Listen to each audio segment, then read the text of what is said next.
Welcome to She's in the Weeds. I'm Sam. And I'm Hollis. We're best friends exploring the intersection of pop culture and the female experience. Be sure to follow us on socials and subscribe to the podcast so you never miss an episode. And if you love us, give us that 5-star review. Nailed it? I think it's fine. 1, 2, 3, 4. Hello, friends. Hey, Weed Whackers. Hey, Whackers. So we have an exciting opening segment today. A friend of ours, Sadie Clarke. Well, mine. Hollis has not met her. I'm a fan of her on the Instagrams. Yes, she is a content creator and food blogger, food content creator, Sadie Clarke. Her account is called Sadie Eats Food, and she has done a collaboration with Pizza X here in town. And I said this earlier, and I don't know why I can't think of the word, but I said to Hollis, she designed a pizza. So she did. She designed a pizza. It's called Sadie's Pesto Pickle Dream. So we are going to be... Smells fabulous. Smells amazing. So we're going to be taste testing it here on the pod and letting you know.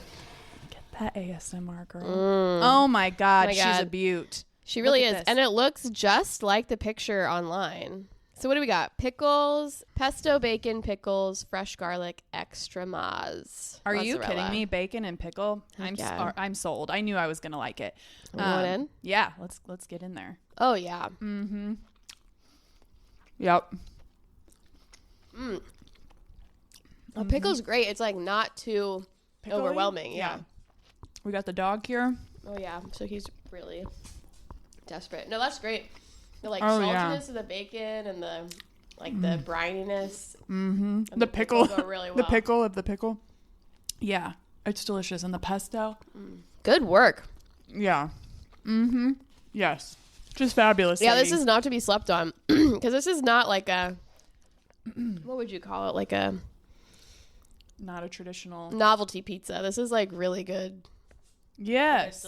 Just actually really good, delicious pizza. People make pickled things and it's pickle this, pickle that, but this is a really delicious pizza. Yeah, the flavors work so well together. 10 out of 10, Sadie. Knocked it out of the park. Yeah, for real. I do believe this is a limited time only collaboration, so yeah. Go get you some. Run, don't walk to your nearest Pizza X and grab a slice, because perfection. Bacon, Zuki. Dog approved. Yeah. Imagine that. You used to put a little bacon in your pocket. Remember that from As Good as It Gets? When the dog likes... Oh, yeah. Because he was like... Verdell? Oh, my God. Why can't I... Jack Nicholson. Verdell was pretty cute. Yeah. And he's like... He always comes to you, and he's like, it's because I have bacon in my pocket. Look on his face. He's just like, what? I know. And then it's so sad because then he takes the bacon, remember? And he's like, Verdell. And then he still goes to Jack Nicholson. The absolute shit kicked out of him. Yeah. That movie got dark. It did get dark. It was really good, but yeah, sad. Also, I do have to say, Helen Hunt and Jack Nicholson, I just didn't really see it. No. I've never been totally sold on Helen Hunt, to be honest. Kind of the same. I don't know why. I've just been I just don't like you in anything you do. I know. What was that show, Mad About You? Oh, she was awful in that. That just wasn't a very good show, to be honest. It was so on popular. forever. I know it was so popular. And it just wasn't it. I was just these two people aren't married. Right. There's no way in hell these two characters are married. Right. I know. And it's she's in good movies, but then, she's always a little underwhelming.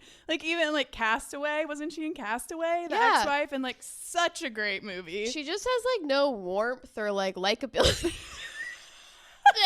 She's just not likable at all. Because she doesn't typically play characters the wife in Castaway was a totally benign. You're supposed to like her. Yeah.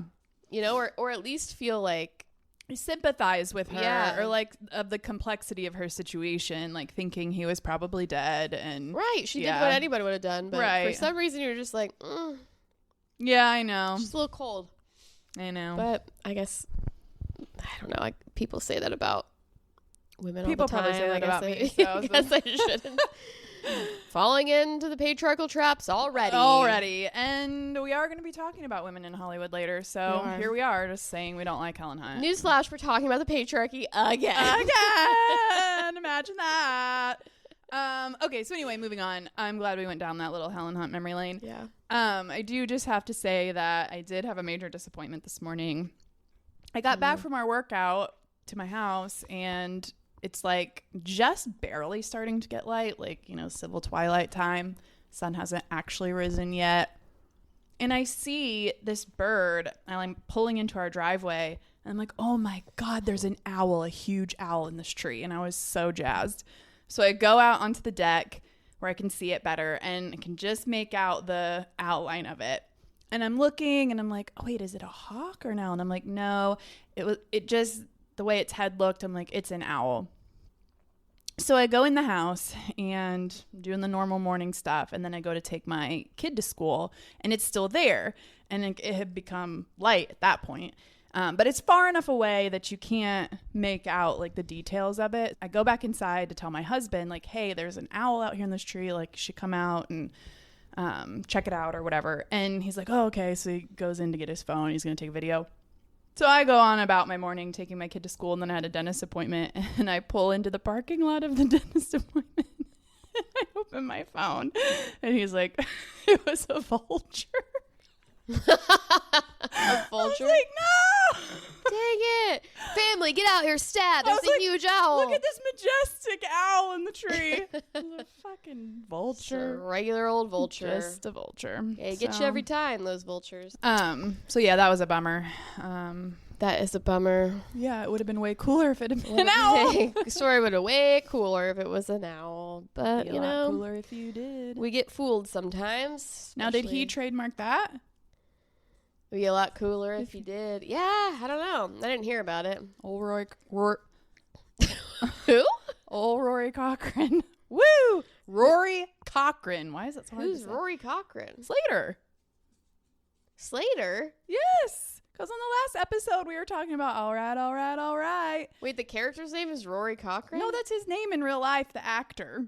Rory Cochrane plays Slater. Wait, which one's Slater? The stoner with the long Yes, hair? the one that says, be a lot cooler if you did. Oh, I thought that was Matthew McConaughey, too. No. Oh, It's Slater. okay. Yeah, Wasn't following. that's okay. A lot of iconic lines from that movie. There are. Yes. And then he was also in Empire Records, and then I don't think I saw him in much after that. Yeah. Just kind of dropped off the earth. Maybe he died. Always a possibility. It's always a possibility. I don't think so, but could be There we perhaps. go. People die every day.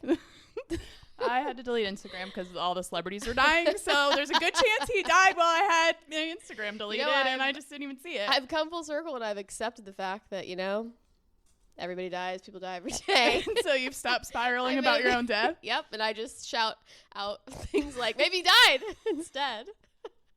Is that your new coping mechanism? Yeah. Okay. Well, I like that more than you thinking you need to get Cologuard because you have colon cancer. So, Dude, everybody has colon cancer. I was just talking about it to a coworker today.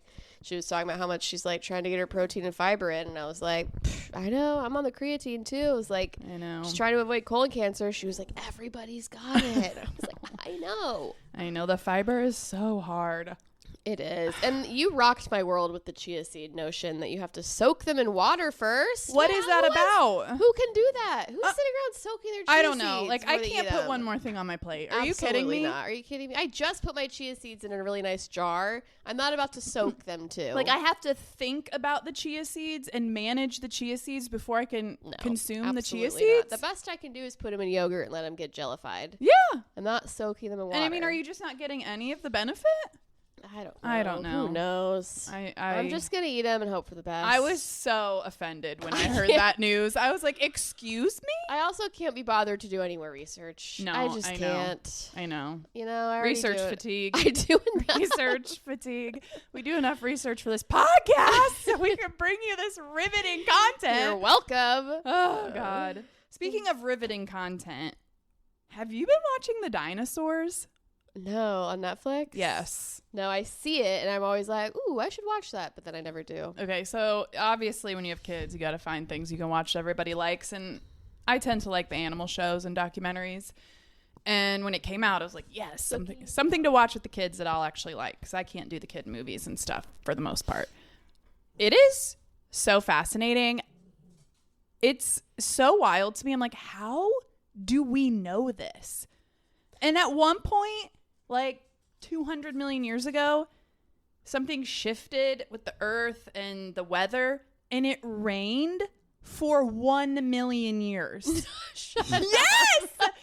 I'm like, what are you talking about? It rained for 1 million years. And is that Waterworld? I guess where Waterworld came from? I guess. And it completely changed the landscape, and that's what kind of made all of the oceans? No, the oceans were there. But it's what changed the land from like deserty to like all the lush forests jungle. and stuff, which is what, you know, essentially caused the extinction of the ancient reptiles and like gave rise to the dinosaurs. But when they said that, I was like, 1 million years? Like, how do we know it was 1 million years? I know. See, that's what I wish they would give you a little bit more context, is like the what's the proof or the data, the evidence that they found to like make these hypotheses, right? You know, and like obviously, you know, some of it I'm sure is speculation based on things that we know, but it's so crazy, and it's like, but they must have enough evidence to feel lead them pretty to believe confident. That. Yeah. And there was this one scene where this one particular species of dinosaur, things got hot again. So like after it rained for 1 million years, it gets hot again, and things were just going up in flames like it does in California and stuff. And I don't know why I said that. Like I need to bring anyone needs to go back there. But these dinosaurs are all like running from the flames, and it's, you know, they're dying off, and this last of this species gets caught in the fire, and they're like, that was the extinction of this particular species of dinosaur. And I'm like, how do we know that? Yeah, I know. Well, it's just like, yeah, I always kind of wonder that too, about like, you know, the way dinosaurs look. Mm-hmm. Obviously we have their bones, but like they must have enough evidence of like, I don't know, feathers stuck in fossils or some sort of, to be able to guess what their skin looked like. Or, I know. You know. And I guess you can just like dig so far into the earth that you can just see like what happened to the terrain. Yeah. Like it was just scorched. Right. Scorched earth. Yeah. 187 million years ago, scorched earth, dinosaur, dead. Right. I guess. Like, so anyway, it's really fascinating. I highly recommend it. Morgan Freeman narrates it. Okay. It's great. Let's check it out. We watch about 15 to 20 minutes of the dinosaur documentary, and then we watch Wheel of Fortune. So what a night. I know. I mean, it's very exciting. And I've been getting jazzed. So I'm like hurrying the kids through their stuff. I'm like, come on, if you want to watch the dinosaur documentary before Wheel of Fortune, you have to get out of the bath now. Do your homework. You do not know this. You have dinosaurs to watch. Yeah, I took Dinosaurs of their relatives in college. It's one of my electives. Oh, nice. Great class. Yeah. Also, can you speak easy. Latin? Can I speak Latin? I mean, some of the Latin words we why? learned. Here, children love dinosaurs, okay? Yeah. Do they have to have Latin names? That's true, Like, I'm reading these dinosaur books, even with the pronunciation, I'm like, that's 17 syllables. I mean... Yeah, it was not an easy class either. And the professor was this rad-ass lady. She was like a part-time professor. I don't know what exactly her title was. She taught this class and a few other geology classes. But her main gig was a scuba diver who would dive down to wrecked ships to retrieve samples of metal and rock and different things to study. To like learn these things, right? Like what was going on in the ocean at that time? Yeah, she was like, "Yeah, I have a show on the Discovery Channel. You can see me in one of my dives." She like went down and like got samples from one of the oldest like Spanish ships that wrecked. I was just like, "Man, what a life!" Like, why weren't they telling us about these jobs? Right? I know.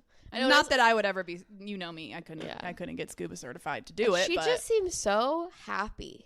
And she was just like, yeah, I just teach part-time. Most professors I know, most people in higher ed are like really miserable. Yeah. And it's just, she was like, oh yeah, no. I actually do this other really fulfilling thing. Yeah, scuba diving in tropical fantasy lands. Oh my gosh. Yeah. Well, I highly recommend. Though I learned a lot. Highly recommend. I'll check it out. Give it a watch. Your eyes are really green because you're wearing this green shirt. And because I have the peach. Especially green. Ion, thank you. What do we got? Are we talking about Taylor Frankie Paul? Yeah, I guess so. Okay. I mean, so I binged the whole last season of Mormon Wives. Okay. It just came out. Just like the timing of everything is very strange because like, you know, obviously they filmed a while ago, but the whole last season they were talking about this build up to The Bachelor. It was like a huge storyline for the show about how like, you know, her and her baby daddy Dakota are just so toxic. Mm-hmm. The situation is not good. Right. And they kept like, you know, they were hooking up before she was about to leave. The last episode was like all of the girls in the cast, women in the cast were like, this is your chance to get away from him, which is so sad in a way to think that like it wasn't just an opportunity to like go meet somebody or to, you know, I don't know, like for your career opportunity. It was like, this is your chance to find somebody so you can stop talking to this guy. Yeah. And like her mom was all involved and she almost didn't go to her flight. Her parents, her mom had to go like drag her out of bed. She was like, I'm sick. Who knows if she was sick? Who knows what was really going on? But like the last shot was her driving to the airport talking to this guy. And he was like, save a rose for me. Ugh. Yeah. Just like so bad. And so then, you know, it's up to the day of the airing. Like they're about to air it. And then this TMZ video is released of what happened 3 years ago. Yeah. I mean, it was very public. Now, the video was not out there. No. But the police report. And there was body cam footage. Yeah, the body cam after footage. Of her just like on the porch crying. Yeah. And you can tell she's intoxicated. Yes. But like she's not, you know, she's since calmed down. And so there's all the speculation of like what really happened. Obviously, it is thought that Dakota leaked this video to TMZ because obviously he was the only person who had this video that anyone knows of. The video is alarming. It's very disturbing. Yeah. Mostly because of the child. At one point you hear her daughter crying. And it's like, gut-wrenching. Yeah, it's really sad. And she's just, you know, completely unhinged. Yeah. I did have thoughts about it, though. Like, you know, we've seen through her arc of the show that she has a lot of things she's dealing with. Mm-hmm. That she's been going to therapy for. I only watched the first season and a little bit of the second season. And just that, what I've seen of her mother and her relationship with Dakota, even then, toxic. Yeah. I mean, her mom calling her stupid. I mean, just, I don't think she's had the best, most supportive family and love in her life, which and her other storyline isn't I'm not excusing her behavior, I'm just giving some context. I just have a lot of sympathy for her, honestly. Like, obviously she's an adult and it's one thing if your child is involved in something like that. I don't have a ton of sympathy for that, but I do have sympathy for her as, you know, a woman and a human being who's struggling and not been given an easy hand. And one of the other main story arcs of this season for her is learning more about her birth father who died and who was an addict and who was abusive towards her mother, that she, you know, obviously her mom never healed from. Obviously she was being abusive and violent, and that's not okay, especially when there's a child in the house. But I do wonder, like, is this a point where she just broke and like her behavior wasn't okay, but like, man, it's a thing that's like with mental health that I find complicated too, is like, at what point do we say you're an adult, it's your responsibility to treat yourself now, and when do we have sympathy for somebody? You know what I mean? Like, I do. I struggle with this one. I think wasn't there another incident? And that's supposedly, possibly. I think there's been another incident and someone said, yeah, she was the aggressor yet again. I mean, let me be clear. Violence is never acceptable. No. You know, it's just not. And if you are at that point, it's your responsibility to get yourself help. Right. You know, but there was a point with like the retaliation in the videos, just like, what about their relationship don't we know? Oh, for sure. You know? I mean, he's no angel either. I think, too, like kind of the bigger picture here, or part of the bigger picture, is we talk about this a lot with reality TV. And it's like, at what point is she been taken advantage of by ABC and Hulu? And it's not like we didn't know this happened. Right. I know we didn't have this video, and that has changed things, I think. But it's like, this person was not somebody who was in a position mentally or emotionally to be on television. Absolutely not. No, when it comes to that, them making the choice to have her on was an insane choice. Yeah. It was also grasping at straws. The show's, numbers are lower than they've ever been. And I think they were trying to mix it up. Yeah. And the Mormon Wives have had such, success. Those two other women were on Dancing with the Stars. Bachelorette had yes. lowest. Yes. Lowest ratings they've ever had. Right. They're trying to spice it up. Right. I think they thought this was going to be a good swing, but it's also like, you knew exactly this happened 3 years ago. This was no surprise that this happened. Maybe you didn't see the footage, but like, you should have known going in that you knew who you were hiring. Absolutely. And yeah, the whole thing is disturbing and just no good. And I feel really bad for the children involved. And I don't know. I just, I don't know. I think I have more thoughts just about the reality TV of it all, and the, ABC going through with it until this video came out and then canceling. And I do find it interesting that I saw a comment of a girl on TikTok posted a video and said, so ABC canceled The Bachelorette. Are we canceling football season? Right, exactly. I think there's a lot of things that speak to the bigger picture. It is hard to like get in the nitty gritty of it because I just don't know enough about the situation. Like you said, who knows what Dakota's really like. If he's treating her the way that he treated her just that I saw on the show, like who knows what he's really doing behind closed doors. And it's tricky, and I don't know what it says about the future of reality television. I think we have to be very careful. These things keep happening. I mean, these people just are not equipped for this. And who is? I don't know. Is anybody fully equipped to be a reality star? Especially these women, like their lives were completely upended. Yeah. Like and I know that happens with most people, but like in a very short amount of time. I find the whole show like really sad most of the time because each of them are struggling with really serious things. Yes. And they're so young. They're so young. Serious mental and emotional health problems and turmoil. I don't know how they balance the trauma they're all dealing with, the children they're all having, and this TikTok. And it's not even just reality television. It's social media. It's social media. And then the show on top. Like, I don't know how any of them are managing all of their lifestyles. No, I know. Yeah, I know. I don't know what to think about it. I hope that she gets the help she needs.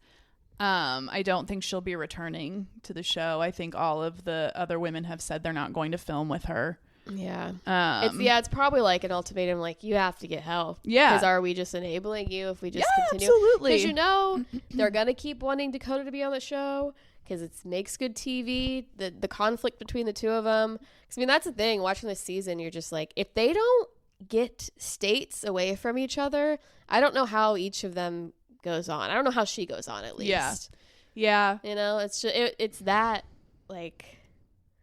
Yeah, I think you're done on television. You need to get some help, and you need to prioritize your children and your mental health. Yeah. I hope, anyway. I know I keep seeing all these videos that I can't tell, like I can't find the post date for some reason. And I'm like, man, is she just out there back at it, just like posting response like well, TikTok and she videos? did. And I'm like, she did. That's the other thing too. She went on Good Morning America or something and responded to it. Yeah. There was another domestic violence incident, and she is the aggressor. Yeah. Yeah, you just can't be doing that. Yeah. You know, it's not acceptable for men to do it. It's not acceptable for anyone to do it. Exactly. This is her third domestic violence investigation, it says. So, yeah, I think she went on Good Morning America kind of addressing all of that. Not so much him putting the video out, but addressing like the new allegations and it just your behavior. Yeah. And again, I didn't watch the clip, but it just, from what I was seeing, people were saying she didn't take any responsibility for it. Yeah. Not really. That's unfortunate. And people were criticizing, like, she did not need to be going on Good Morning America. No. Like, right. You know what I mean? Take a beat. Like, yeah. So, anyway. Yeah, that also says, like, erratic and kind of manic. And, yeah, I just want to clarify what I said before. Like, I just have sympathy for her because she's, you know, a young woman who's obviously in a lot of pain and turmoil and doesn't know how to cope with her emotions and her feelings. Right. You know, I can have sympathy for her. I also don't condone anything she did in that video. Yeah, this was, I think this might have been during filming. So there were like, let's see. Because they had already temporarily shut down production for Secret Lives because of this incident. Oh, wow. Dang. So, yeah, it's continuing to happen, and it's seeming like she is the aggressor, at least of the physical abuse. And that's not to say that he's not mentally or emotionally abusive of her. It seems like a abusive relationship altogether. And eventually, like, this is going to come to some kind of ending and it's not going to be good. No. Like, if you keep doing this, like, something's going to come to a head. Yes. You know, and I mean, it could be very tragic. Yes. You know, because these kind of situations end in, you know, people die all the time. I know. He's probably dead. No, I know. So, anyway, I personally hope she's done on TV. And she just gets the help she needs, and that those children are top priority. And that's really it. I mean, so anyway. Yeah. Okay. Should we move on? Yeah. Okay. Should we do a circle back? Yeah, we're going to circle back to Margaret Atwood. I just want to make a couple of things clear. When we were talking about her and we were talking about the essay stuff, you know, I think there were a couple of comments made about, like, you know, not going around and like ruining people's lives, talking about dragging people on social media and what was happening on Twitter with Stephen Galloway, you know, back in 2016 and all of that. And I just want to make it very clear that when SA happens, the only life that is ruined is the victims. So I just want to make that very clear. And we talk about this a lot on the podcast. And I think if you're somebody who has listened with us for a long time, you're probably going to know all this. But I kind of was thinking about if that's the first episode you're listening to. I also just want to make it clear that, like, we have our opinions and our stances on things, but we're also, like, very open to other people's viewpoints. And that's kind of what some of these conversations are about. We were having the conversation about Margaret Atwood and having an open and honest dialogue, kind of trying to understand her position. And, you know, I have historically been and still am somebody that leans very much believe all women. And when we were talking about how, you know, she made the statement of saying believe all women sort of implies that women are these like infallible creatures. And I think there's some truth to that, and we talked about that. But I also think, like, at least my sentiment, and I think yours too, more aligns probably with the woman who wrote that sort of constructive criticism in response to Margaret's op-ed when she was talking about how, yeah, it would be great if we could treat all of these cases individually, but the precedents that have been set and, like, the world that we live in, it's just not the world we live in. Yeah. And I think the larger conversation of, like, nuance and applying feminism to different situations differently, I do think is something that we need to do. I don't know that we're fully there yet with the essay stuff. We're just not. Yeah. So I just want to make that clear. You know, when we're talking about these things, it doesn't mean that we 100% agree with her or 100% disagree with her. It's just that we think these are conversations that are warranted and are good conversations to have. It's worth considering both sides. Absolutely. And that's the thing I think we try, at least I try to make the point, is like there's so much gray area in this in this conversation. Yeah. And that like you said, there's truth and merit in both. And it is very hard. And like I keep coming back to to this thought too over the past week, thinking about this conversation, was like, I keep coming back to the reason women don't come forward is because we historically have not believed them. Exactly. You know, and like, do we have to just emphatically believe every single woman, every word they say? No, we have, obviously, to some degree, have to treat every situation as fairly as we can. Yeah. But at the same time, like, I think we need to give women the benefit of the doubt in these situations, you know? Yes. Yeah, and I wanted to make sure that it wasn't coming off of us saying, well, you don't believe people. That's not what we were saying at all. And I don't think it would come off that way if you've been listening to us for a while. I was just kind of looking at it from the perspective of, if this is the first episode you're listening to, like, I just kind of wanted to give a little more context. And it also got me thinking about, you know, because something that we say relatively often is that, yes, this is a feminist podcast and we both consider ourselves feminists. Now, we talk about in the last episode how that can mean different things. It can mean different things overall. It can mean different things in different situations. But we're also, it's not a man-hating podcast. We don't hate men. And I do think, and we talked about this in the episode, in the Margaret Atwood episode 2, where it's like, I do feel sometimes like there is this idea, especially in like modern feminism today, where it's like, if you're a feminist, you have to hate men. You can't be a feminist and say you don't hate men. And I just really struggle with that. Sometimes I almost feel afraid to say that. And I don't think that hating men is the answer, because the patriarchy is a system and we're all complicit in it to an extent.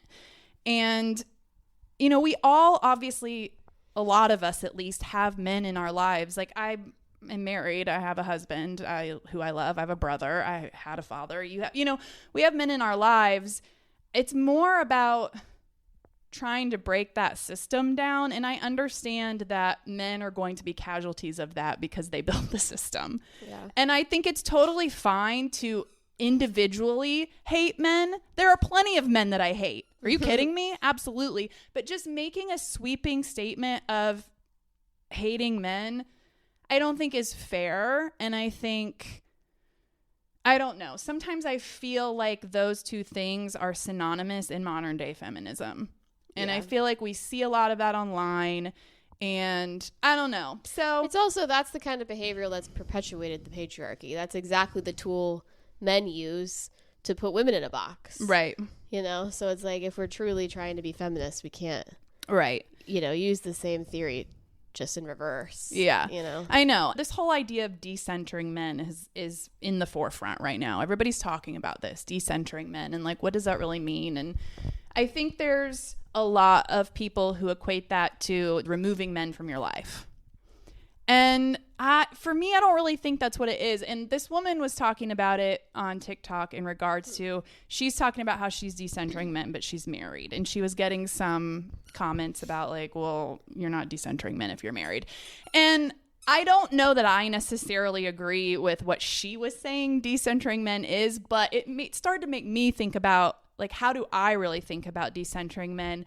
And like I said, like, I love my husband. I'm married. I'm not, I want to be married to him. I love him, you know?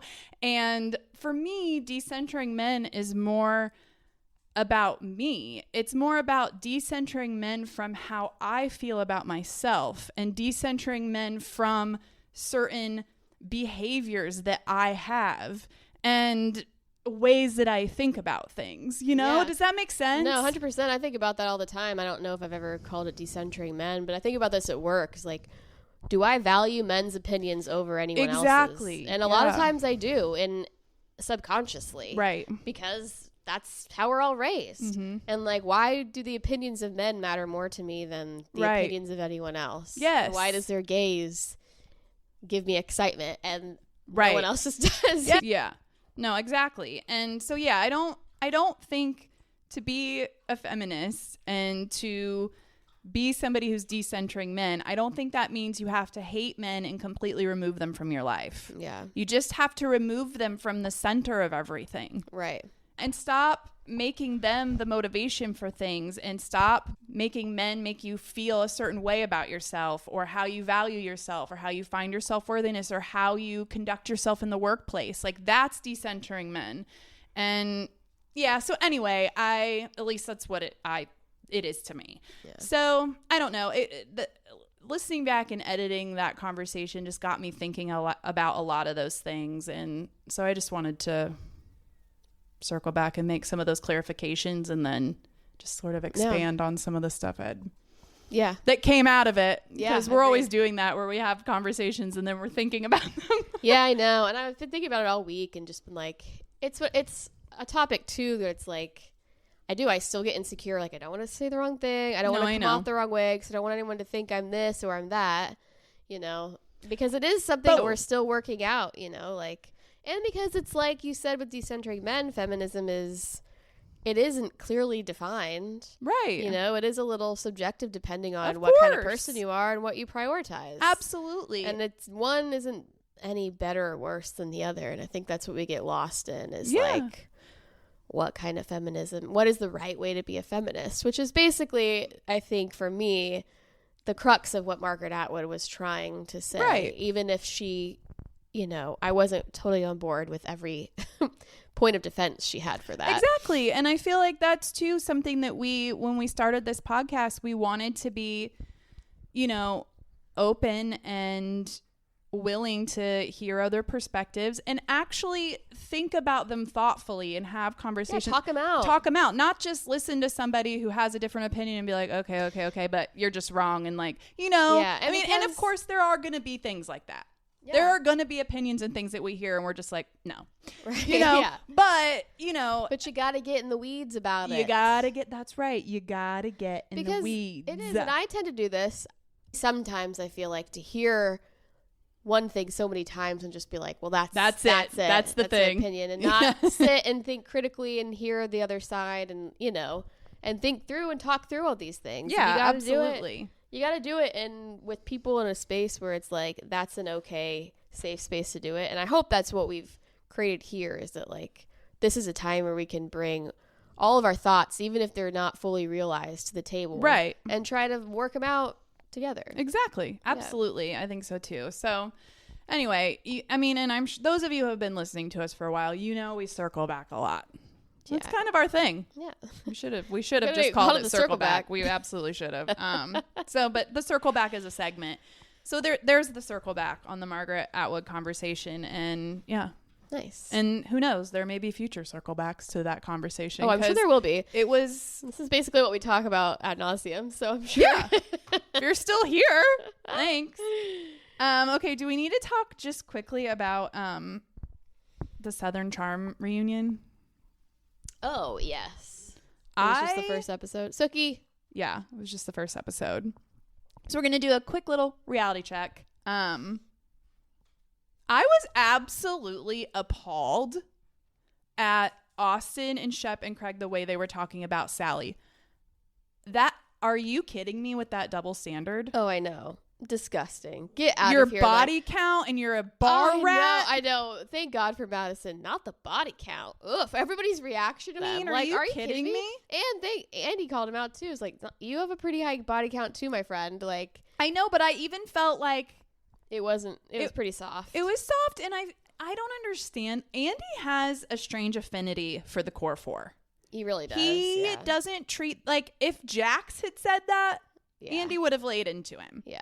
I don't know what it is. There's something about the Southern charm of him. I think that really, like, I don't know. I don't know what it is about Austin. Everyone seems especially charmed by Austin for some reason.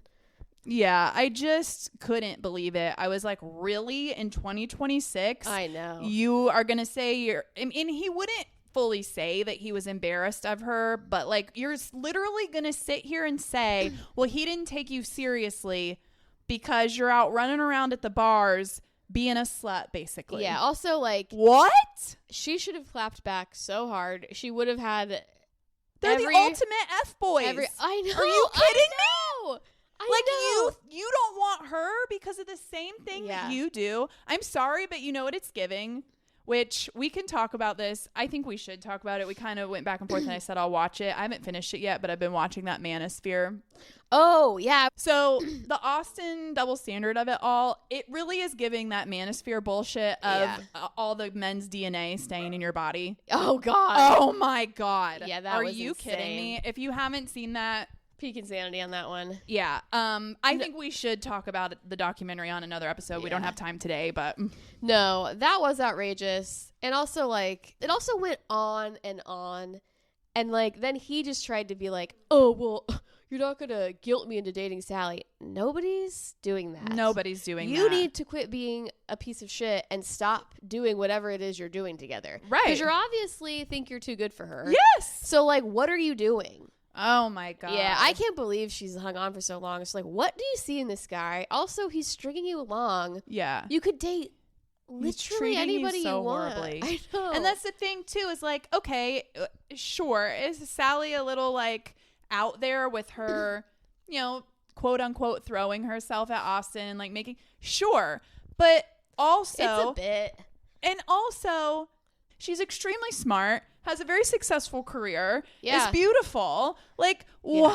Like, I know. Well, it makes me sad for her that she's like, is she really that much of a pick-me where she just like needs to be chosen by Austin? That's for what some I was reason? trying to say. Yeah. Yes. Or I just feel like me. Somebody needs to shake her and be like, you can do so much better. Yeah. I mean, I just couldn't believe it. I just couldn't believe, A, that we're still thinking that way, and that, B, we're saying it out loud. I know. Like, even if he is embarrassed, those are his true feelings of like, I don't want to date Sally because I think she's too promiscuous. Okay. Yeah. Even if that's truly his thought, why, like, just say, yeah, we hooked up, but like, we're just friends. Like, it's just not romantic that way. Like, I just see us as friends. Why just would say you ever, that? Why would you say all of that stuff to somebody? I don't know. Because it's like he said it to the other crew, and then they were sort of saying it. Yeah, because didn't one of them say? Oh, didn't he one said of them this call to him me. out? Yeah. I don't know if it was Madison. Was it Madison? It may have been. I think it was because then she was Madison, like, maybe. "I always keep it real." Yeah. Well, because she's probably pissed at him. Yeah. I think she was pissed at him. Where it's just like, you need to leave this girl alone. Mm-hmm. If she's obviously she's too promiscuous for you, then why are you even entertaining it? Right. Why are you doing these like hangouts? Where Right. it's like, obviously you're stringing her along because you know she's gonna do this for as long as it takes. Right. You know, that's bullshit, and I really hate that. We've all, at least I have, been in a relationship like that, and it's the worst. Yeah. You know.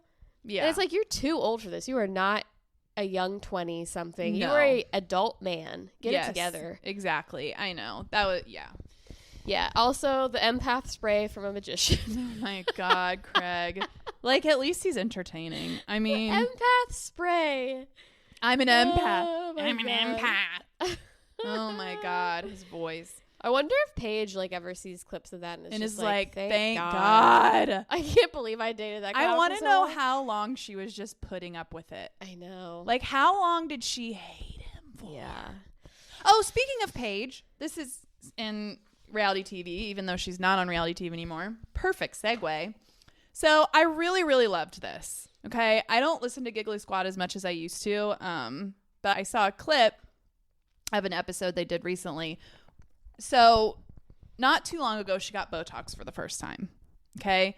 And I can't remember exactly what happened. She had like some kind of complication. I don't know if she had to go back and like see the person and kind of get some stuff tweaked. I don't know.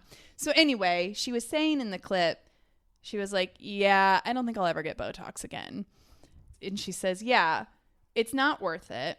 And then she acknowledges the influence that she has, saying that so many young girls listen to us. And I know that maybe some were thinking, okay, Paige is 33 and getting it, so maybe it's time. And she says, I also just want to say that I know there's college girls and maybe even younger than that listening, and that I just don't think you should get it. Good for her. Yeah. That's she awesome. was like, it's not worth it. She's like, it made my face look worse. And yeah, I just, hallelujah, how refreshing. Yeah. And listen, I'm not saying that has to be everyone's stance. Sure. Like, if you have gotten Botox and you love the results and you say that to your audience, I think that's fine too. For me, I just really love the transparency. And then I love that she's like, it didn't work for me. I'm going to say that. And like, if you're a young girl, like, maybe just don't.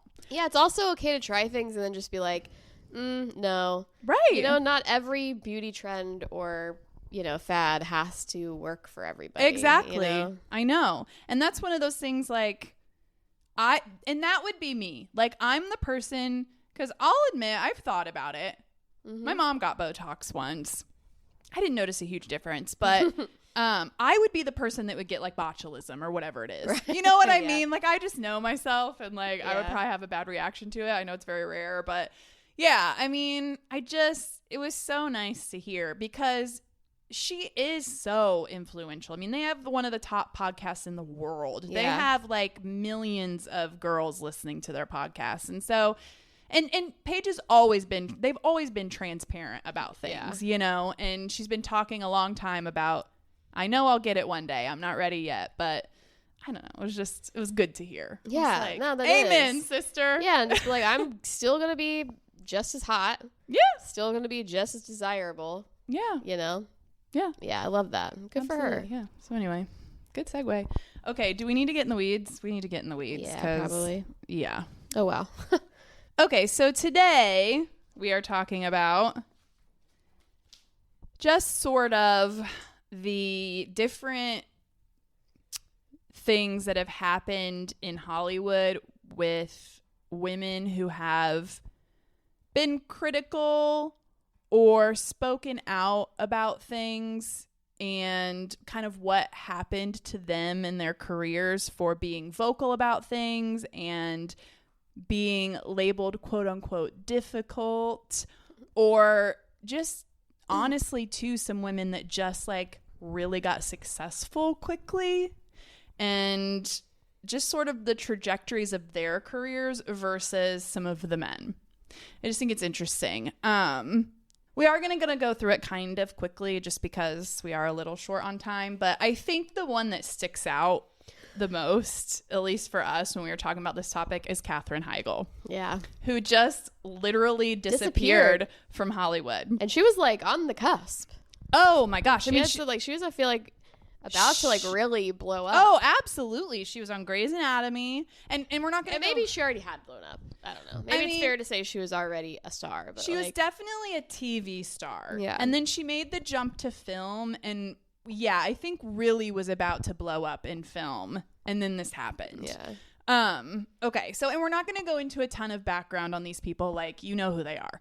So, Katherine Heigl came up on Grey's Anatomy. The show was wildly successful, won a bunch of Emmys.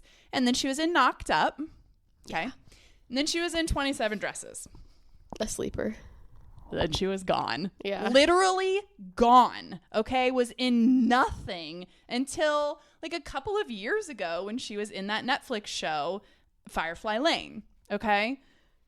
This is what happened. This is what got her ostracized. I don't know all the from details. Hollywood. Okay, so she criticized the movie Knocked Up.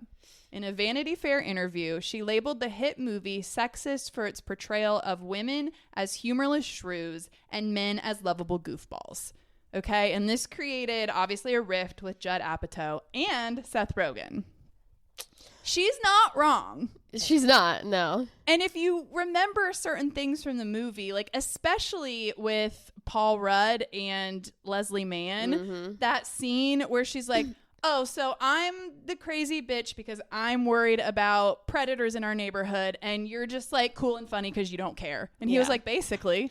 Yeah, and they're very much like, there's no resolution there. No. Where Paul Rudd's like, comes to oh yeah, you're right. That's very much just like, nope, that's it. The women are naggy. You're a nag, bitches. you know what? Yes, you're a nag. Yeah. And the men are wonderful, funny, lighthearted. Yeah, we're just trying to have a good time. Yes. Yeah. Quit trying to harsh on mellow. So there's that. Then she removed her name from Emmy consideration She won an Emmy for Grey's Anatomy, and then I guess she removed her name from consideration for the next year, saying that she was like not happy with her work in the show. And I think it was a mix of like she wasn't proud of herself for her performance, but also she felt like she wasn't given high quality material. So I don't know. And that caused some rifts with like her Grey's co-stars and some like Ellen Pompeo and some of that. No, they reconciled. And I actually watched an interview with her and Ellen that they did sort of like recapping, because Ellen has since left the show as well, talking about, you know, all that stuff. And she addresses this ostracization from Hollywood. So I'm going to read a quote in a minute. But so there was that. Okay. And then basically just calling out Grey's Anatomy for the show's work culture, describing 17-hour work days as like just being kind of cruel and like not acceptable. Right. Okay. And at one point she was talking about how they use like, at least then, now I don't know about it because she said, you know, this was then, they use like animal organs and stuff because, you know, it's a medical show. So yeah, I mean, she's just talking about just kind of like grueling hours, and you've got your hands in this and someone's bringing you a sandwich and like, you know what I mean? Just she's also, I think, an animal rights activist person, or at least she like I see commercials for dog food all the time. So yes, I think that's kind of what she focused on when she stepped away from Hollywood after the shunning or whatever. Okay. So then she was perceived as difficult after pushing back on character storylines, calling her character's affair with a married character a ratings ploy. Okay. So she basically was just like speaking up about her opinion about things and just having an opinion. Just having an opinion, essentially. Yeah. Okay. These incidents led to her being labeled difficult, unprofessional, and ungrateful. And she literally was shunned, was not considered for any roles. No one was sending her scripts. That was it. Blacklisted, yeah. She was essentially blacklisted. And she later revealed that the shunning led to severe anxiety in a period where she felt she would rather be dead, eventually seeking therapy and medication. And so then in this interview with Ellen Pompeo, she says, she's talking about what happened, and she said, I started to get mouthy because there were certain boundaries and things that I was not okay with being crossed. If you cannot stand up for yourself in this industry, very few people will stand up for you, so you better learn how to, and you better be okay with them not liking you for it. I try to say this and it just terrifies me. It terrifies me for the young girls. It terrified me for the girls on Firefly Lane. It just terrifies me because I get it. I've been there. I remember. But you have to fight and you have to be brave. And if it all goes away because you fought and you were brave, then it all goes away because it will not be worth it otherwise. It will not be worth it. It just won't. It just won't. Damn. Good for her. I mean, obviously I've never been a famous actress, but sounds right to me. Yeah. And like, yeah, what do you want to die with? Your dignity or, you know, your career? Right.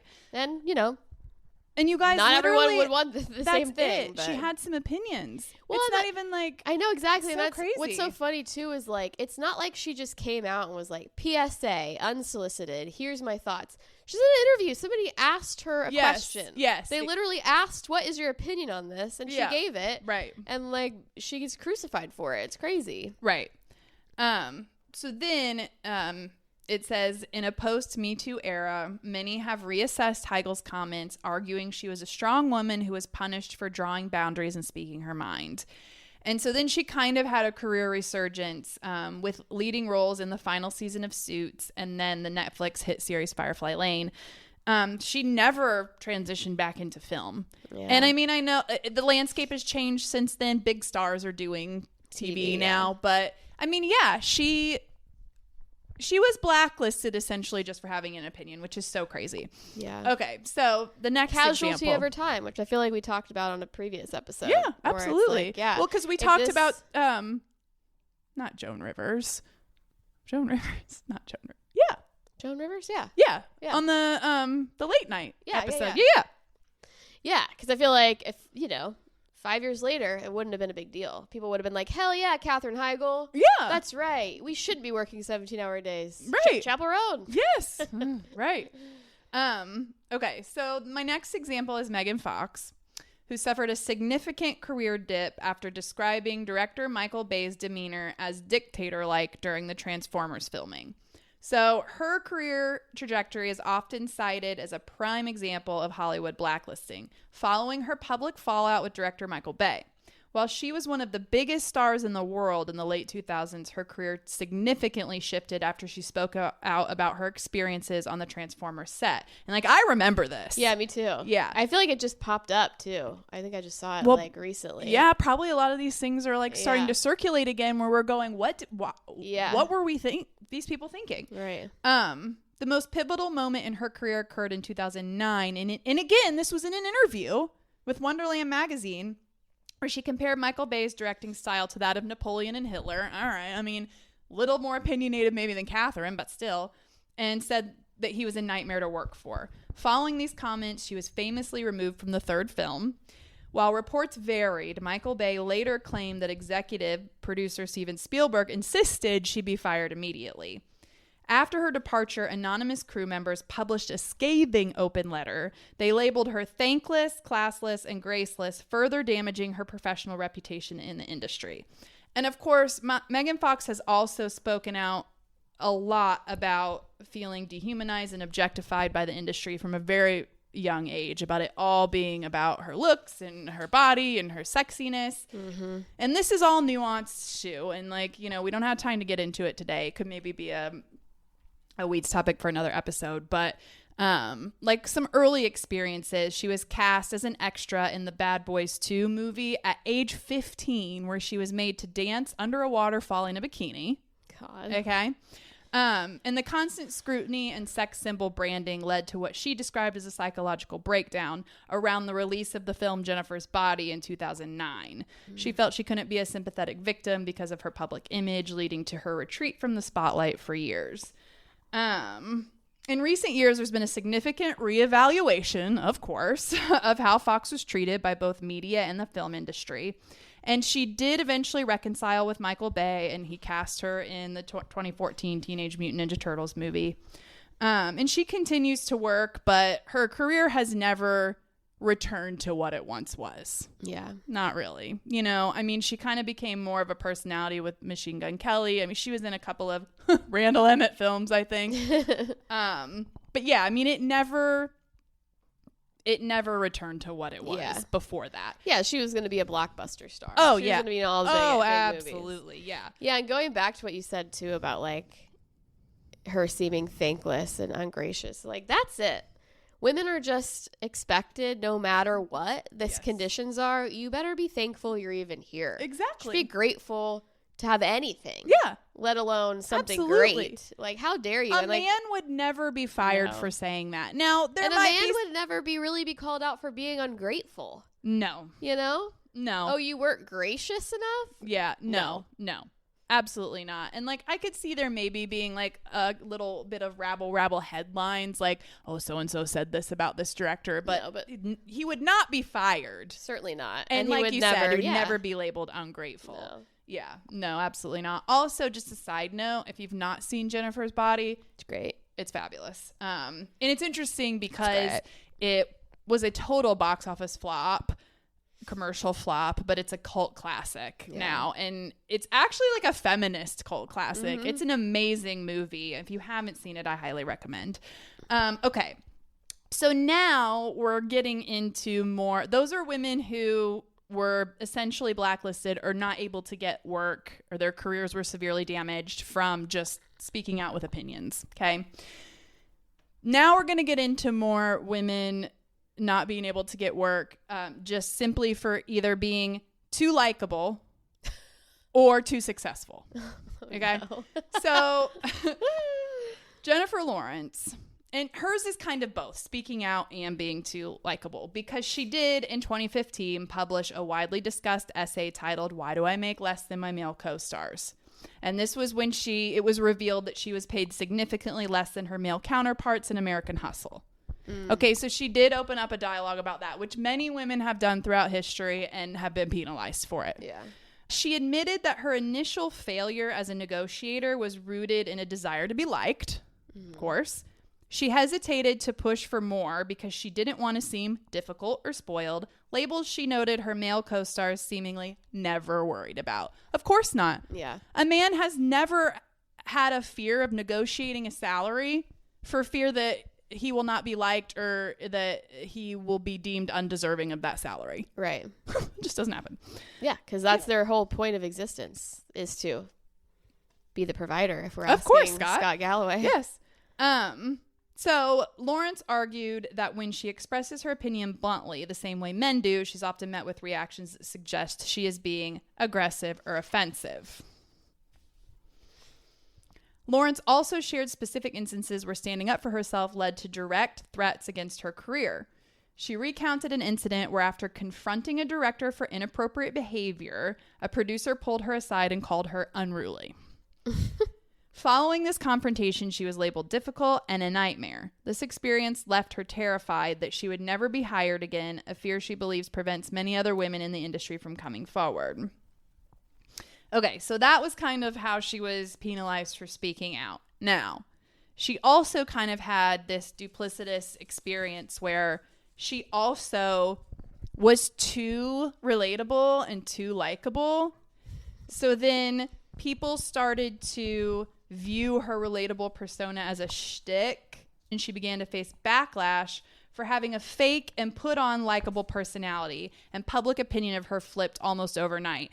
And this sort of came on the tail end of her second Oscar trip. Remember when she tripped at the Oscars and she did it 2 times?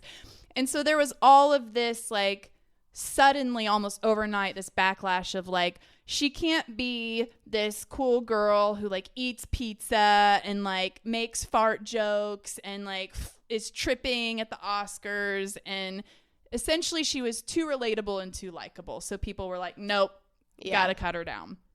Yeah, there was a kind of a funny SNL skit about her. Really? Or she was in one where, like, she was one of the contestants on Jeopardy. And I think Ariana Grande played her, and she was just like, yeah, I mean, I'm just, like, so chill and relatable. I'm just, like, so funny. It was a good parody of her. Yeah. Okay, let's see. Okay, so due to this public opinion of her, like, flipping overnight, she had to part ways with her longtime agency because they viewed her more as just, like, a celebrity and not a serious actor. And she discovered that scripts from filmmakers that she admired and even ones she had worked with before weren't getting to her, leading to a feeling that her career had been hijacked. So she discovered that scripts from filmmakers she admired weren't even reaching her. So maybe meaning that the agency had them and was not giving them to her. Like, the agency was placing the barrier. Yeah. Okay. To reclaim her creativity and escape the overexposure, because there was so much press about her at this time. I mean, just a ton. Lawrence took a multi-year break from acting, eventually returning with a focus on producing and more selective complex roles. So she did come back and do, you know, she's done stuff since. She was recently in a Darren Aronofsky film. Yeah, I think, did she marry a producer maybe? I can't remember. But she has been in some notable films as of late. So basically just kind of the same thing. Speaking out about things, confronting directors for inappropriate behaviors. Having your own personality. Speaking out about the wage gap. And then, yeah, essentially just being too likable and relatable. And people were like, no. Yeah.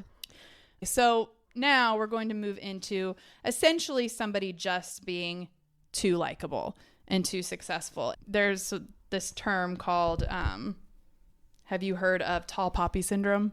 Yeah. Yeah. Okay, so tall poppy syndrome describes a social phenomenon where people are resented, attacked, or cut down because they have achieved notable success or stand out from their peers. The term uses the metaphor of a field of poppies where any flower that grows taller than the rest is trimmed to maintain a uniform level. Research indicates that tall poppy syndrome disproportionately affects women, imagine that, who often face a double penalty for being both successful and ambitious. Successful women are frequently labeled as aggressive, arrogant, or show-offs for achievements that might be seen as confident or capable in men. I thought this was an interesting statistic. A 2023 international study of over 4,700 women found that 86.8% had experienced TPS at work, leading to increased stress, lower self-confidence, and a tendency to shrink or hide their accomplishments to avoid backlash. Yeah. 86.8%. That doesn't surprise me, honestly. No, it doesn't surprise me either.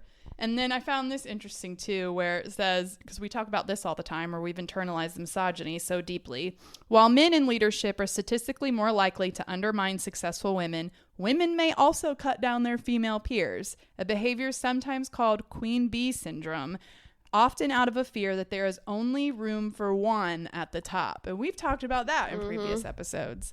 So we are talking about this in conjunction with Anne Hathaway. After her 2013 Oscar win for Les Mis, she faced a phenomenon known as Hathahate. Oh, no. Yes. Has her own term? Yes. Critics and audiences turned on her for being too earnest and too perfect, viewing her success and polished public persona as performative in itself. She later reflected that female ambition is perceived as transgressive and refused to apologize for her hard work. Good. Yeah. And then another thing, the competence paradox.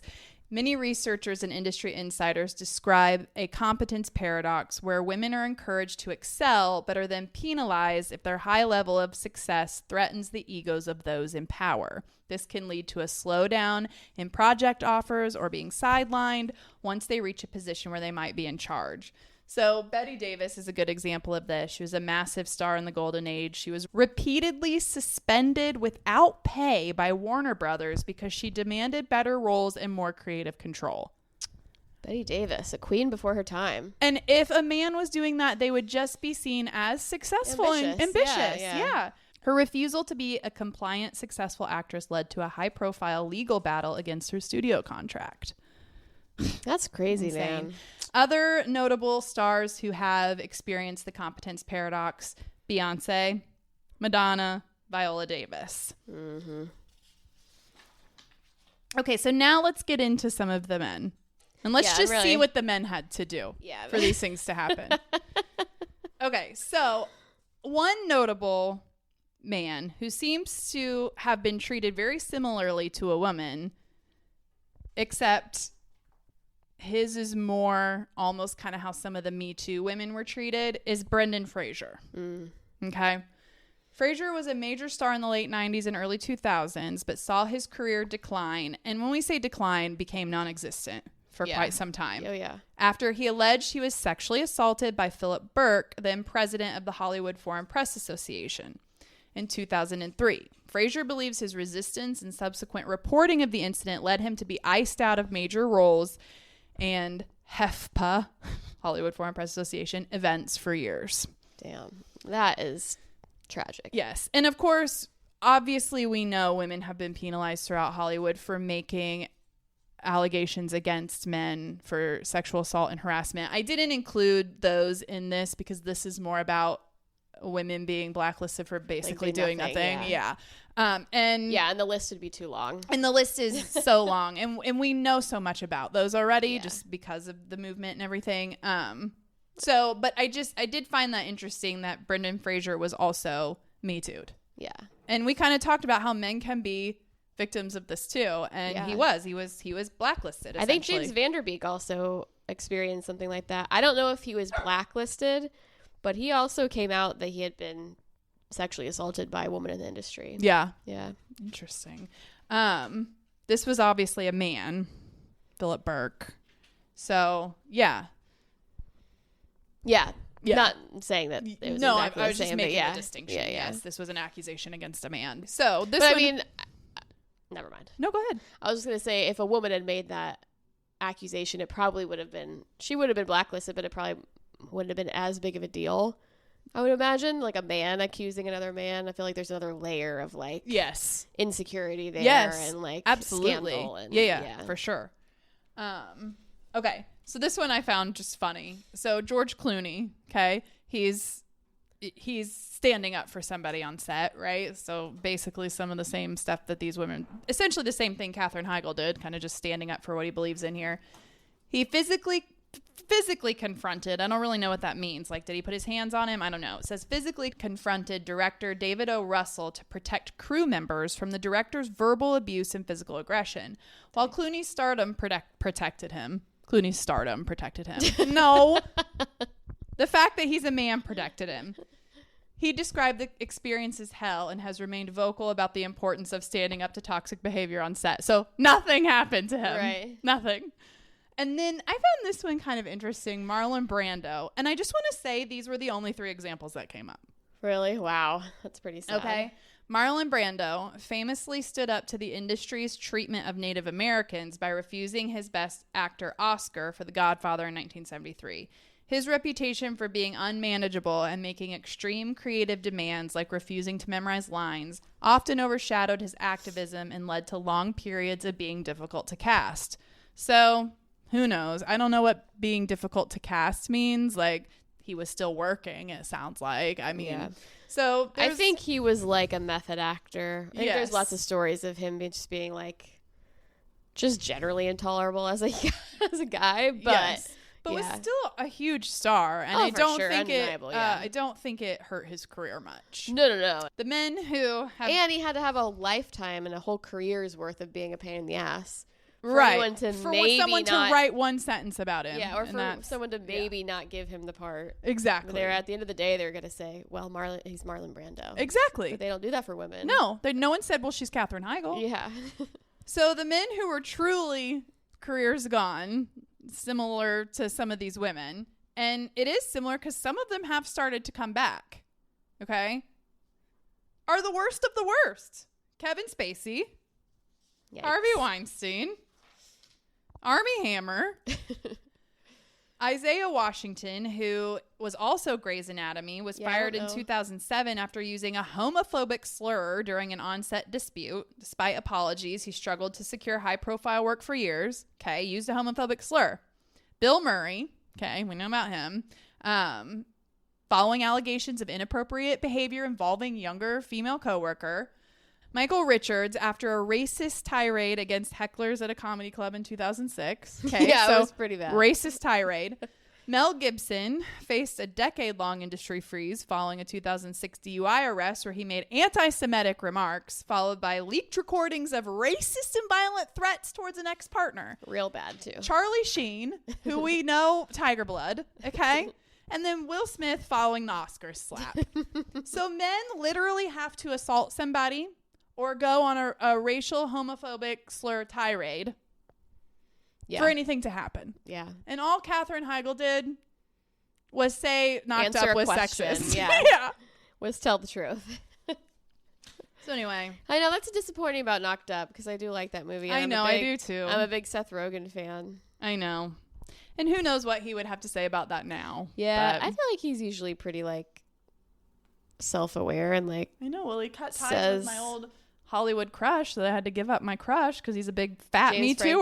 Too'er. Yes. I know. See, like he does, like he'll come out and like seems to be on the right side of most things. Yeah. I've never heard his opinion on that. So I who haven't knows, either. But It just said in the research that but yeah, she's it not caused wrong. a rift with him too. Yeah. She's not wrong though. I mean, I No. love the movie. It is funny, but it does make women out to be just like nagging, Yes. nagging nags. Yeah. Yeah. I know. But So anyway, there's a little history on that. yeah, well, good research. That was really interesting because Yeah. I always knew like there was something, and I knew that like Katherine Heigl just kind of like, yeah, she disappeared because she was difficult, but I never really knew exactly what. That's literally it. Yeah. I mean, she didn't even It's just really so do insane. anything. It's so stupid. It really just makes you feel like everyone in the industry is just like, oh, women, they're a dime a dozen. Yeah. Who cares? You Yeah. know, like we can blacklist whoever we want. We got millions of them chomping at the bit. Yeah. You know, it's just. I know. Well, and I think it would, maybe be fun to like dig into maybe Megan Fox a little bit more on another episode. Yeah. That could be interesting. Sort of pick a couple others too that have faced some of that like hyper sexualization like she has. Yeah. Because she was kind of ballsy. She talked about that on a late night interview Yeah. show. Yeah. If No, I remember I'm that. sure other places too, but like, yeah. for sure. And like that takes some balls. Yeah, absolutely. I've always really liked her. So I think it would be fun fun to do a little episode on her. Also, I think maybe we'll make her pop culture queen of the month. Yeah, sometime. We'll do that. I also think now would be a good time to announce we will be doing Never Been Kissed as our Pop Culture Archives episode for April. So if you want to rewatch that, so you can watch along, here's your chance. Okay. Yeah. Little housekeeping. Should we move into gripes and gripes and get the F out of here? Yeah. Okay. My gripe is going to just, well, actually I have two, because I was going to put this one at the top of the episode as just something to say. But my 2-year-old came up to me the other day and it was my fault. I mean, she had just eaten. Like, I should have known. I mean, I hadn't cleaned her hands and face yet. She walks up to me all like gonna hug me, and I'm like, oh, I go to hug her, and she just wiped her face on my pants, the front of my pants. Had her macaroni and cheese all over my pants. I was like, are you kidding me? She didn't even want to hug? No. She psyched you out like yes. that? Ooh, dang. I was like, you really got me. That had to burn in a couple ways. Yes. A, my pants are dirty, and I really thought you wanted some love and attention. Excuse me. And then my real gripe is just going to managing kids' clothing. Yeah, it sounds like oh a my full-time god. job. And like once you like are like, oh my gosh, this needs cleaned out. 4 hours later, you're like, okay, it's done. Wait, what needs cleaned out? The closet? Like when you open the closet and you're like, oh, that doesn't fit anymore. Or like you put a shirt on them and you're like, okay, that no longer fits. And you're like, I probably need to go through this and like see what they have, see what they need. And when you have 2 kids and you do hand-me-downs, like, well, I need to get in the next size up bins and get that stuff out and rotate this. 4 hours later, you're like, okay, there went my entire day. Yeah. There it is, gone. Thanks for nothing, kids. Right. God. It's a part-time job, just managing the clothing. Yeah. I don't know. And the laundry. Every time I do it too, I think about my dear friend who has 5 children, and I'm like, I don't know how she does it. Yeah. That's crazy. You just be doing laundry constantly. All day long. Yeah. Man. Well, T's and P's to that mother. Right. Yes. Absolutely. She'll take them. My gripe goes out to, this is kind of specific. I love a specific gripe. You know those boxes you can get over Christmas? They're like gift boxes. Sure. They're big. They're like shirt boxes, basically. They're they have cardboard, the collapsible. Yes. Yeah. You need to be able to get those all year round.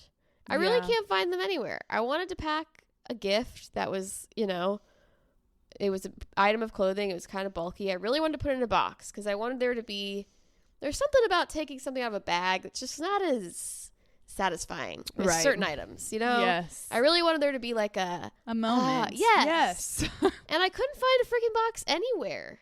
Yeah. Target, dollar store, went to the party store. Yeah, because dollar store will have boxes, but not that kind. They had one like real tiny kind. Was this for the jacket? Yeah. Yeah. I thought for sure the dollar store would come in clutch. No, not even them. And I was like, y'all have gads of these things over Christmas. Just make them blank, just white ones all year round. I know, which is why you used to be able to go to Macy's and get a box. I know. Bring back the department stores. Bring back Macy's. Maybe that's the actual gripe here. Yeah. But yeah, I was surprised I couldn't find anything like that. Yeah. I'm not. I guess, yeah. So anyways. Well, I'm sorry. Were you bring able this back? Did you have to put it in a bag? Just put it in a bag. Yeah. I kind of like wrapped it in tissue paper, like fold it but it's still. Yeah, it's not the same. But like whatever, you just open it on the couch laying down anyways. Right. There probably wouldn't have been a moment. Right. Maybe you would have been disappointed anyway. Like all that work to get the box. But did you see the box? Isn't the presentation nice? Oh, man. Okay, well, my grape is going out to something very simple, and I don't think I've graped this before, but I just kind of recently started keeping a phone charger in my car. I know. I know, guys. I know. Wow, it's changed. Does it really change? It's like the most convenient thing. My phone is always charged. Yeah, it's like the only way to keep your phone charged, I feel like. I don't know what I was doing all these years without one. I haven't had one in mine for a while because my USB port doesn't work. That's a bummer. And I only have one. Yeah, I have a USB and a USB-C. Yeah, I don't have either. My car's It's like a 2016. Yeah. So it's like, still a little dated. It's nice. I'm telling you what. Man. It's really great. I highly recommend it if you're not doing it. Oh, if there's anyone out there a who has single a person on the planet Earth who's not charging their phone in their car, I recommend it. Well, my grape goes out to the humble sweet potato. Yeah. I have just really been jamming on sweet potatoes for a while now. And now I've gotten to the point where I just roast like 6 sweet potatoes on Sunday night. And then I scoop it all out into like quart containers and I just eat on it all week long. Pack some of my lunch. Interesting. I put some like for my lunches, I'll just do like now you gotta chicken eat the skin. and sweet potato. Yeah, I know. I scoop it out and I chop it up. Oh, I thought you meant you were scooping it out of the... No, I put some skins. I do like half the skins. Okay, I see. Because I like to, it's basically mashed sweet potatoes with the skins. I see. So I like the ratio to that be a little apparently like, is where the fiber is. I know. But gotta soak the seeds and eat the skins. It's true. But yeah, I munch on that all week long. I'll put some on my dog's food, so like her dry food. I just like mash little sweet potatoes. She loves it. Yeah. You know, and I even like a sweet potato fry. I know they're controversial. Some people don't like a sweet potato fry. I love a sweet potato fry. You know, I like roasted sweet potatoes, but I'm never ordering a sweet potato fry at a restaurant. Yeah, I mean, I'll usually take a regular fry over if I'm getting fries, I'm getting a regular fry. Yeah, but I do enjoy a sweet potato fry. I'm not going to lie. Yeah. I've been eating them for breakfast. Oh, nice. So apparently... Like with an egg? Yes. Ooh. I've been trying to... Which I already kind of eat this way, which I was like pleasantly surprised to find out. But I've been trying to increase my fiber, and I've been trying to eat like as anti-inflammatory as possible. And apparently, sweet potatoes are very good for like regulating blood sugar and like cortisol first thing in the morning. So I was like, all right. Nice. And I've always been the type like I'll eat lunch for breakfast. I don't care. Oh, like, yeah. So I've been doing sweet potato, avocado, cottage cheese, and then 2 eggs. Oh. And I do them like over medium, or they're just a little bit runny. Yeah. And yeah, delicious. Yeah, I mean, I'll put an egg on anything and call it a meal. Right, for sure. You can quote me on that. And call it breakfast. Yeah. Absolutely. For sure. Yeah. Eggs inherently make it breakfast. Yeah. Yeah, for sure. All right. Great episode. episode. Thanks for being here. Yeah, I love you guys. Okay, bye.